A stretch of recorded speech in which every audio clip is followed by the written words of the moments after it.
বরানগরের Northern পার্কে পরিবহন ব্যবসায়ীকে লক্ষ্য করে গুলি চালানোর ঘটনায় এখনো পর্যন্ত অধরা দুষ্কৃতীরা। প্রাথমিক তদন্তের পর পুলিশ আধিকারিকরা কার্যত নিশ্চিত যে টার্গেট ফায়ার করা হয়েছিল, অর্থাৎ ওই পরিবহন কর্মীকে লক্ষ্য করেই গুলি চালানো হয়েছিল এবং 7mm ইম্প্রোভাইজড পিস্তল দিয়ে গুলি চালানো হয়েছিল। গুলির বেশি অংশ সেটা বন্দুকের ভেতরে ছিল, পিস্তলের ভেতরে ছিল এবং ঠিক সেই কারণেই বারুদের যে ইম্প্যাক্ট তাতেই কিন্তু ওই ব্যক্তি ক্ষতিগ্রস্ত হন, তার গালে মুখে গলায় বিভিন্ন জায়গায় ইনজুরি হয়।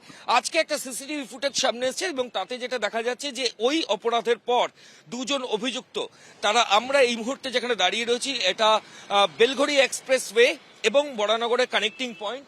এই যে রাস্তা দেখো, নর্দার্ন পার্ক থেকে পুরো অপরাধ সংগঠিত করার পর এই রাস্তা দিয়েই কিন্তু দুজন অভিযুক্ত তারা দক্ষিণেশ্বর টোল প্লাজার দিকে তারা চলে গেছে, যেটা প্রাইমারিলি মনে করা হচ্ছে। সিসিটিভি ফুটেজ যাতে দেখতে পাওয়া যাচ্ছে, এই যে রাস্তার সিসিটিভি ফুটেজ, এই ফুটেজে পরিষ্কার যেটা দেখা যাচ্ছে যে দুজন হেলমেট পরা অবস্থায় তারা এখানে দাঁড়িয়েছিল এবং তারপর তারা এই যে আমার ডান দিকের যে রাস্তা, এই রাস্তা দিয়ে সোজা বালি টোল প্লাজার দিকে গেছে।